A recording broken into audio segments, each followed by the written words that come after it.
संयमात् अतीतानागत ज्ञानम् शब्दार्थ प्रत्ययानाम्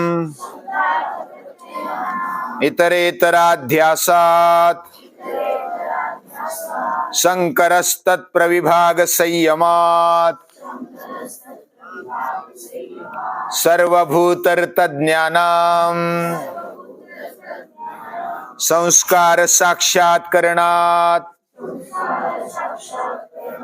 पूर्वजाति ज्ञानम्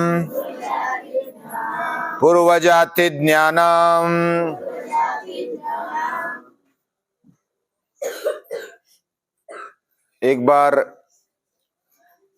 हम इधर नजदीक के गांव में गए थे और उधर एक रास्ते के नजदीक एक कुम्हार रहता है।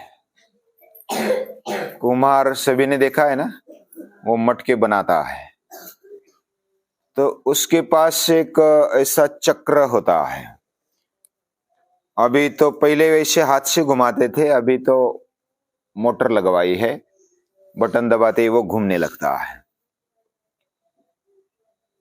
तो वह कीचड़ बनाकर रखा था, वो बहुत ही अच्छा और चिकना बनाया था और उसका एक एक गोला वह उस चक्र पर रखता था और चक्र पर रखा, उसको बरोबर थपाया, उसका ऐसा छोटा सा पहाड़ जैसा बनाया और उसको फिर चालू किया। पानी थोड़ा हाथ भिगो लेता था और उसको ऐसा आकार देते देते वो घूमता था तो बराबर आकार आ जाता था। ऊपर फिर कुछ भी वस्तु बनाना है, पणती कोड़ियों बनाना है या तो कुछ मटका बनाना है, छोटा ऐसा और बड़ा भी, तो उसको बराबर आकार देते देते वो बनाता था। फिर पूरा आकार बन गया, फिर चप्पू लेता था, उसको काट लेता था और रख देता था। फिर ऐसे बहुत सारे रखे हुए थे। रखने के बाद उसको थोड़ा सुखा के और फिर उसको भट्टी में डालते हैं। भट्टी यानी अग्नि होता है, वो 3 दीवारें होती है और उसमें एक थर मटके का, एक थर कोयले का और कचरे का, फिर एक थर मटके का, एक थर, ऐसा वो दबा दबा के पूरा भर जाता और उसको जला देते थे। और जब 2-4 दिन उसको भुनाते और उसको अच्छा भुनाकर वो मटका फिर जो मिट्टी का था अभी पक्के मिट्टी का बन गया, उसका कलर भी बदल गया, लाल कलर बन गया।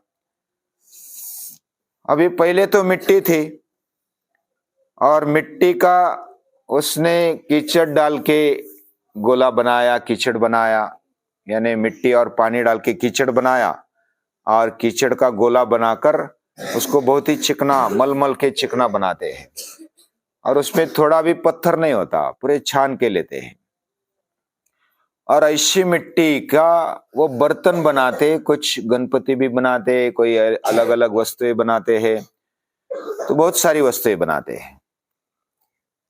और ऐसा देखने के बाद फिर कुछ विद्यार्थी थे, उन्होंने पूछा कि ये जो मटका है वह जब हम कच्चा लेते हैं तो फूट जाता है, यानी कि पानी भरने के बाद वो तो बस वैसा ही बैठ जाता है नीचे, यानी उसको पिघलते पिघलते वो टूट जाता है। और जब भुनाते हैं तो क्यों नहीं टूटता? भुनाने के बाद ऐसी क्या प्रक्रिया होती है? तो उस पर संस्कार होते हैं। पहले मिट्टी पर संस्कार हो गए, उसको छान लिया, उसको छानने के बाद उसमें थोड़ा गोबर और पानी डाल दिया और गोबर भी बहुत चिकना, और उसमें डालने के बाद उसको मलते हैं। मलने के बाद बहुत चिकना बनाकर उसको ज्यादा मलते हैं, फिर उसको चक्र पर ले लेते हैं। वैसे हमारे मन पर भी संस्कार होते हैं। मन दिखता नहीं लेकिन उस पे भी संस्कार होते हैं। उसको जैसा आकार देने के लिए, जैसा कुम्हार मिट्टी को लेता है, हमारे मन को भी आकार नहीं होता। जिस आकार में हम डालना चाहते हैं वैसा आकार उसका बन जाता है, वैसा रंग रूप उसका बन जाता है। जैसा पानी का कोई आकार नहीं होता, जैसे हमने पहले एक उदाहरण देखा था, पानी जिस बर्तन में डालते उस बर्तन का उसका आकार बन जाता है। जो कलर डालते उस कलर का वो रंग बन जाता है, यानी जो रंग है उसका रंग बन जाता है। तो इस प्रकार हमारे मन में भी हम जो विचार डालेंगे वैसे विचार वाला बन जाता है, जो रंग डालेंगे वैसा रंग वाला बन जाता है, जैसी भावनाएं उसमें रखेंगे उसकी पक्की करेंगे तो वैसा वो बन जाता है। उसको उच्च विचार देते हैं। तो गुरु या तो शिक्षक क्या करते हैं, वो अपने अंदर के तेज को जगाते हैं कि तेरे अंदर आत्मशक्ति है भी, वो कोई झूठा नहीं बोलते। हमारे अंदर आत्मशक्ति है, वो परमात्मा शक्ति का ही अंश है हम। तो ये जागृति देने के बाद हमें ऐसा लगता है कि अरे मेरे अंदर शक्ति है, मैं करके देखता हूं, मेरे अंदर बुद्धि है, मैं विचार करके देखता हूं, मेरे अंदर मन है, मैं मनन चिंतन करके देखता हूं। और अभ्यास करके देखते तो सचमुच पता लगने लगता है कि मैं कर सकता हूं और मेरी कृति भी अच्छी अच्छी होने लगती है। और जिसने वो किया उसके प्रति हम कृतज्ञ बन जाते हैं। ये कृतज्ञता का भी संस्कार आ जाता है, जिसने किया उसके बदले में हम थैंक यू बोलते कि नहीं बोलते। तो वैसा जिसने किया हमारे लिए उसके प्रति हमारे मन में धन्यवाद की भावना आती है, कृतज्ञता आती है। कृतज्ञता का अर्थ होता है कृत और ज्ञ, यानी जो किया हुआ जानने वाला, और किया हुआ जानने वाला वही संस्कार है। सम्यक कृति उसको संस्कार बोला जाता है। और जैसा मटका बनता है, मिट्टी लाया, उसको छाना, उसको चिकना बनाया। वो मिट्टी भी कहां से लाते हैं, जो नदियां बहती है ना, नदी के किनारे वो बिना पत्थर वाला कीचड़ वो मिट्टी आ जाती है, उसको छानने की जरूरत नहीं पड़ती। तो वो मिट्टी को लेते हैं, अगर कचरा है तो छान लेते हैं, पत्थर है तो छान लेते हैं, उसको फिर अच्छा चिकना बनाकर उसमें पानी डालते हैं, उसमें गोबर डालते हैं, और भी अलग अलग पदार्थ डालते होंगे और घट्ट बनने के लिए। और उसको कीचड़ बना के चक्र पर रखा। जैसे हम इधर पाठशाला में आ गए, और पाठशाला में हम सुबह उठना, योगा करना, सूर्य नमस्कार करना, स्नान करना, अभ्यास करना, समय पर भोजन करना, फिर पारायण करना, फिर खेल खेलना, मल्लखांब खेलना। तो हमने एक ऐसा चक्र बनाया, हमारा जीवन चक्र, दिनक्रम, उस चक्र पर हम है अभी। और हम अपने आप को आकार दे रहे हैं ना। हमारा शरीर बनते जा रहा है, ताकत बढ़ती जा रही है। हाँ, हमें शरीर में आकार आ रहा है, और शरीर के आकार के साथ साथ इंद्रिय भी सक्षम हो रही है। उसको योग्य दिशा दे करके हमारा मन भी तैयार हो रहा है, और कुछ प्रश्नोत्तरी करते हुए हमारी बुद्धि भी तैयार होती है। हम अलग अलग जानते हैं, जैसे अभी ये प्रक्रिया जान रहे, हमारा मन कैसे बनता है। हमारे मन पर ऐसे अलग अलग संस्कार होते होते होते वो अभी पक्का बनते जाता है। जैसे उसको भुनाते हैं, यानी सातत्यपूर्ण कृति करते, हर रोज सूर्य नमस्कार करते तो हम अपने शरीर को तपाते, हर रोज तपाते। गर्म होता है कि नहीं होता, पसीना आता है तो शरीर तपता है। मैं भी मेरे शरीर पर, मेरे मन पर मेहनत कर रहा हूं, आप भी कर रहे हैं। तो हम सभी मेहनत कर रहे हैं, उसको तपाते, मेहनत करके तपाने के बाद हमारा शरीर पक्का बनता है। जैसा मटका भी पक्का बनता है, उसका कलर बदल जाता है, हमारा शरीर स्मार्ट बनने लगता है। वजन ज्यादा है तो कम होने लगता है, कम है तो ज्यादा होने लगता है, और पूरे शरीर को आकार आने लगता है। वैसे हमारे मन बुद्धि चित्त अहंकार को भी आकार आने लगता है। और वो आकार आना, उसको पहलू पढ़ना, यही संस्कार है। और ऐसे अलग अलग संस्कार के ऊपर हम ध्यान देते हैं। तो पहले कुमार ने मिट्टी लाई, अभी हमने पूरा देखा समझो, तो ये मिट्टी का अभी बर्तन बनेगा, मटका बनेगा, और मटका बनने के बाद उसको भुनाएंगे, उसको पक्का बनेंगे, उसमें पानी आएगा, हम पी सकेंगे। ये सब जैसे मालूम होता है ना, वैसे अभी मटका, भुना हुआ मटका देख के हमें पूर्व जो ज्ञान है, हमें कुमार के पास देखा तो मिट्टी आई थी, यानी ये मिट्टी है, ऐसा जो जानने वाला बोल सकता है। बोलता है कि नहीं बोलता? क्योंकि पहले उसने देखा है, अनुभव किया है, प्रत्यक्ष देखा है। वैसा संस्कार क्या क्या हुए, तो महापुरुष क्या करते हैं, हमारे जीवन को देख के वो बता सकते हैं, हमारे वाणी को देख के, हमारे व्यवहार को देख के वो बता सकते कि पूर्व जन्म में वो क्या था, कैसे था, ये पता चलने लगता है। जैसे घड़े को देख के ये पूर्व जन्म में मिट्टी थी, ये बताते कि नहीं? कुमार बताता है कि ये तो पहले मिट्टी थी, अभी मटका बन गया। वैसे जो जानकार होते मन के, तो मन की जानकारी लेने के लिए बहुत साल लगते हैं, उसके लिए तप करना होता है, उसके लिए साधना करनी होती है, योग दर्शन का अभ्यास करना होता है, और हर एक संस्कार जो होता है उस पर ध्यान देना होता है। और ध्यान कब होता है हमारा? हम समझो कोई भी कृति करते हैं तो सतर्कता से, यानी जागृति से और सावधानी से, यानी अलर्टनेस और अवेयरनेस चाहिए। यानी हर कृति करते समय क्या होता है, क्या परिणाम हुआ, कौन सा क्रम था, कौन से क्रम पे क्या परिणाम हुआ, परिणाम का और क्या परिणाम हुआ, परिणामन्यत्वे क्रमान्यत्वे परिणामन्यत्वे हेतु हो। तो ये जो क्रम देखते हैं, उसका परिणाम देखते हैं, हर क्षण हम अलर्ट रहते हैं और स्मृति में वो बैठता है।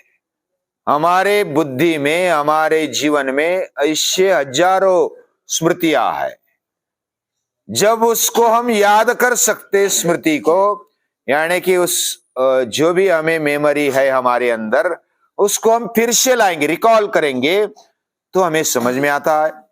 लेकिन मेमोरी अगर ज्यादा हो गई तो मोबाइल भी हैंग हो जाता है, उसमें ज्यादा अगर फोटो आ गई, वीडियोज आ गए, तो वो हैंग पड़ता है, जल्दी उसके स्मरण में नहीं आता, रिकॉल नहीं होता।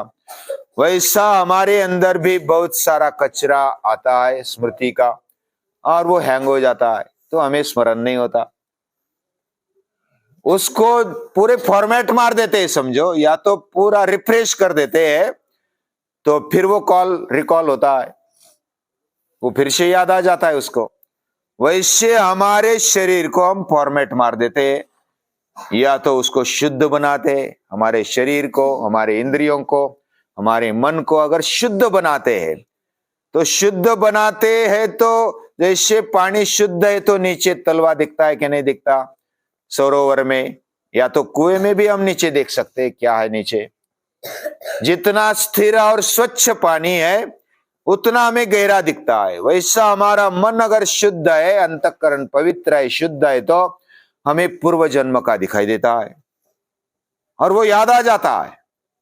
संस्कार साक्षात्कारणात् पूर्व जाति ज्ञानम, संस्कार के साक्षात्कार से पूर्व जाति का ज्ञान, पूर्व जाति यानी जन्म, पूर्व जन्म का भी याद आ जाता है।